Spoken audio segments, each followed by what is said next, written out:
Les amis, on est le samedi 14 septembre et il est 18 h et je suis hyper à la bourre. Je voulais vous faire une vidéo, donc je suis venu aujourd'hui après le boulot, mais le soleil commence déjà à tomber et j'ai pas fini ce que je devais faire, mais si j'attends un peu plus longtemps, je pense qu'il fera une nuit noire.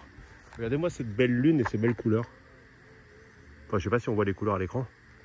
Donc vous l'avez remarqué depuis le dernier épisode, j'ai mis les AirPods, mais c'est juste pour vérifier si j'enregistre avec un meilleur son que le microphone que j'utilisais avant et qui me semblait un petit peu faiblard. Et vu que c'était le deuxième microphone spécialisé que j'ai acheté, j'en avais marre d'acheter des merdes. Donc là je me dis peut-être qu'avec les AirPods, il y aura un meilleur son et ce sera plus agréable pour vous. Alors, par quoi je commence? Oui, regardez ce bois mort. Cette semaine, on a eu une journée, enfin on a eu des pluies tous les soirs. Quasiment, sauf hier, donc vendredi soir. Donc tous les soirs de la semaine, du lundi au jeudi, on a eu de la pluie. Et mercredi soir, on a eu une belle pluie, mais vraiment impressionnante, avec des éclairs et tout. Et bien cette pluie était tellement forte qu'elle a fait tomber 2 arbres chez moi. Bon, ils étaient très mal en point, mais c'était des arbres qui faisaient 6 mètres. Et du coup, j'ai commencé à essayer de les découper pour les dégager du terrain, parce que là-bas, il n'y a pas la place de laisser des arbres morts de 6 mètres de haut. Mais je me suis vite rendu compte que là, les petites branches, j'ai réussi à les scier à la main. Mais le tronc, il fait quoi, 10 cm, 15 cm, donc c'est impossible, il va me falloir une mini scie électrique. Et donc je me dis que bientôt j'en achèterai une parce que ici aussi j'ai besoin de scier des trucs. Sans ça, de toute façon, même le tronc, je peux le soulever, même s'il pèse son poids, mais je pourrais pas le transporter parce que ce qui reste, ça doit faire 4 mètres de long et ça rentrera pas dans la camionnette. En tout cas, de façon sécurisée. Oui, je vais vous mettre une petite vidéo des semis que j'ai fait. J'ai fait des semis de mangue parce que comme vous l'avez compris, j'ai un arbre chez moi qui donne énormément de mangue et j'ai voulu récupérer plein de noyaux pour faire des semis. Et puis voilà le résultat. Pas un semis de manguier réussi, regardez. Après c'est pas la meilleure saison. Bon là c'est du gingembre qui est en train de prendre. C'est pas la meilleure saison mais ça fout la rage parce que dans la nature ça a l'air de pousser. Peut-être celui-là va partir. Regardez. Pas un qui a réussi. Ça fout la rage, non? Donc c'est hyper énervant parce que dans mon jardin, et par exemple ici où j'ai jeté des déchets, ça pousse tout seul. Hein, ça c'est un manguier, ça c'est un manguier, ça pousse tout seul.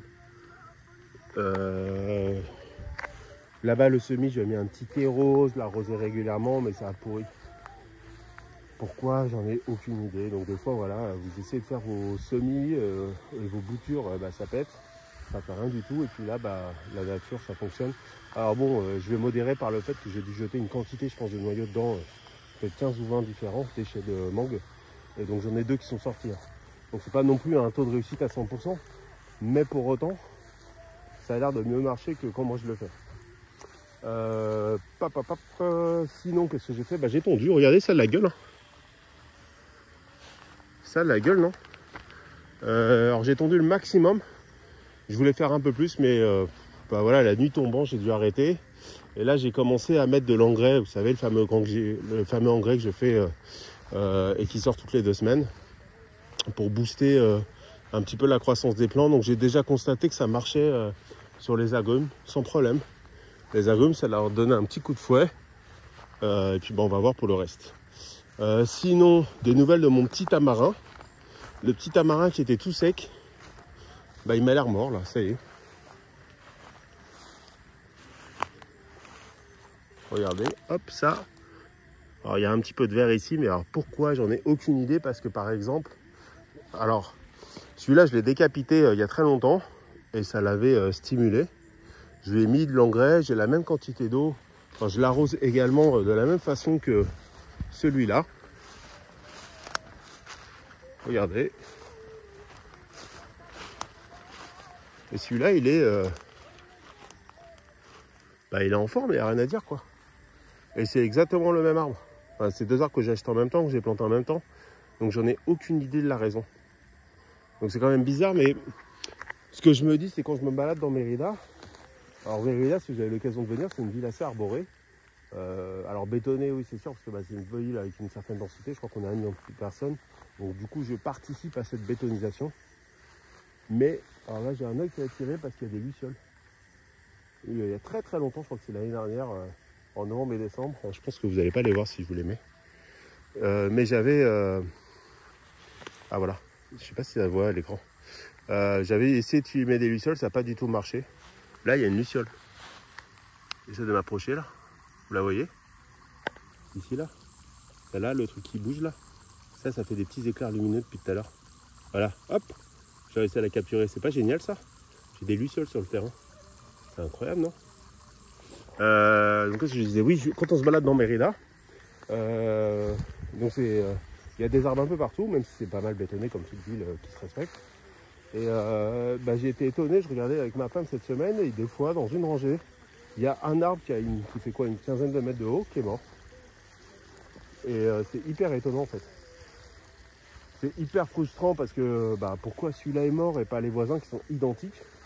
Est-ce qu'il a été attaqué par un ravageur? Est-ce que je sais pas, est-ce que ses racines manquaient de place à lui particulièrement?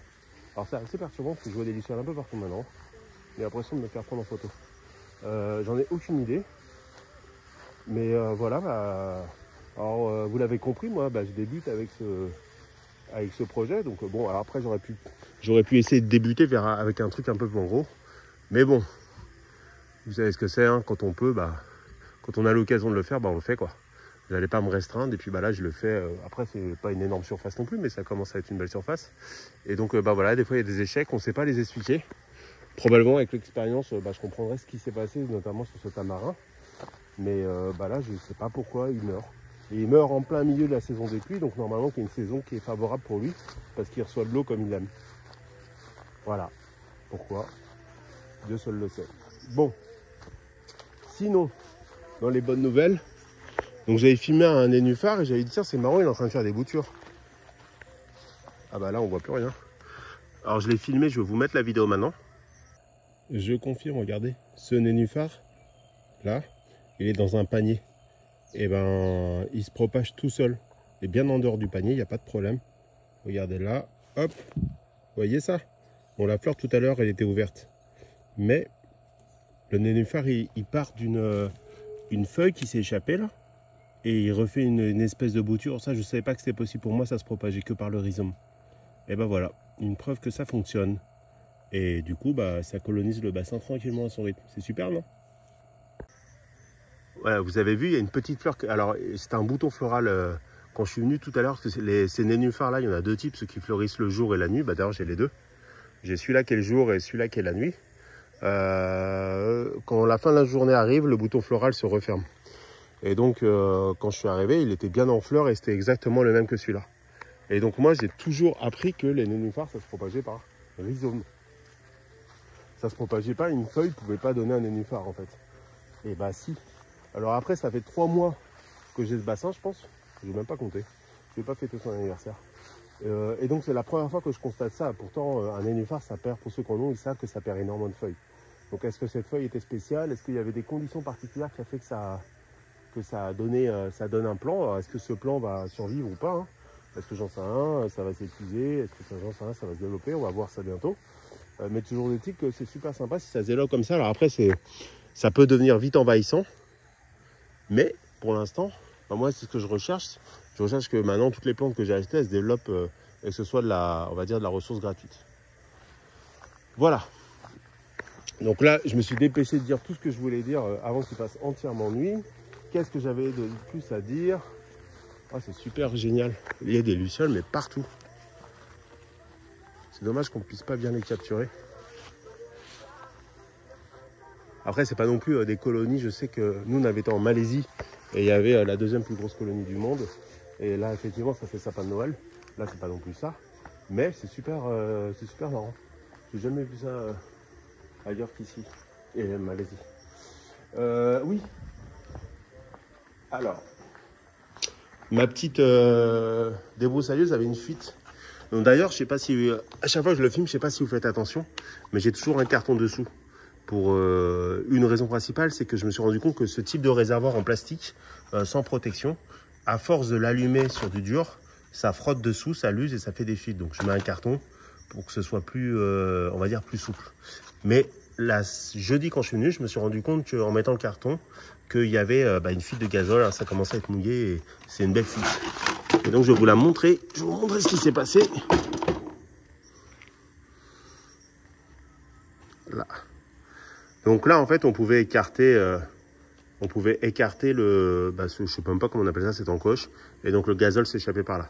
Donc là, j'ai essayé plein de trucs pour la réparer, ça m'est déjà arrivé, mais de l'autre côté, j'avais essayé énormément de trucs pour la réparer. Le seul truc qui a fonctionné, j'avais essayé le scotch étanche, ça tient pas à cause des vibrations. J'avais essayé, vous connaissez les doubles pâtes. Il existe double pâte que vous mélangez, qui fait un mélange, on va dire, très dur, qui se durcit énormément. Ça fait penser à des explosifs, même si ça n'en est pas. Et ben ça tient pas à cause des vibrations. J'avais essayé d'autres types de colle, ça tenait pas à cause de l'essence, parce que l'essence, ça dilue certaines colles. Et le meilleur truc qui a fonctionné, c'est de la glu. Alors, moi, j'ai utilisé celle-là, qui est une marque américaine, je crois, qui s'appelle Gorillaz ou un truc comme ça. Je sais plus, Gorilla. Mais en France, vous trouvez de la vraie glu. Ici, c'est par exemple un truc super dur à trouver. Ça coûte des fois une petite fortune. J'avais un petit peu galéré. Donc, quand je serai de passage en France, par exemple, je sais que ça, je vais en acheter quelques tubes. Et je vais me les ramener au Mexique. Parce que ça n'existe pas vraiment ici. J'utilise d'autres colles, mais des colles qui sont pas du tout efficaces. Alors, l'autre solution, c'est de faire ce qu'on appelle une soudure plastique. Donc, c'est de souder, enfin, vous avez un espèce de truc qui fait fondre du plastique et vous le rajoutez une pièce par-dessus. Le problème de cette méthode, c'est que déjà, il faut du matériel spécial. Et le deuxième, c'est que s'il vous reste un peu d'essence dedans, attention aux explosions parce que vous mettez une flamme et ça peut s'enflammer, quoi, et donc exploser. Donc la glu, c'est une façon qui est plus efficace, enfin, qui est plus pas efficace, j'en sais rien parce que j'ai pas testé l'autre, mais qui est moins dangereuse et qui est plus facile à mettre en œuvre si vous n'avez pas le matériel. Donc là, j'ai mis une première couche, ça a bien tenu, j'ai tondu 2 fois, il n'y a pas de fuite. Là, maintenant que ça a séché, je vais mettre une deuxième couche ici pour renforcer. Et puis voilà, ça sera réparé.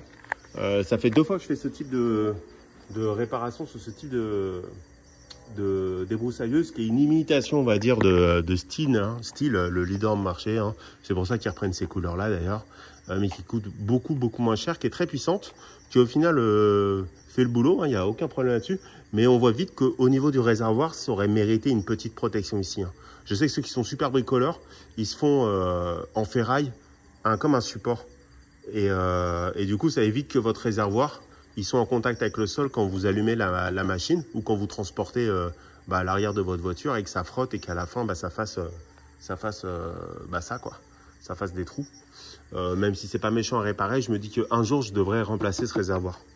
Alors au Mexique, j'ai la chance les pièces sont relativement trouvables, mais surtout la manœuvre, elle coûte pas très cher, donc c'est pas comme en France où ça vous coûte un. Voilà, là du coup c'était une courte vidéo, mais j'ai pas le choix parce qu'il commence déjà à faire bien nuit et j'ai pas fini, donc il faut que je me dépêche. Donc je vous souhaite une bonne journée et je vous dis à très bientôt pour des nouvelles aventures. Salut les amis!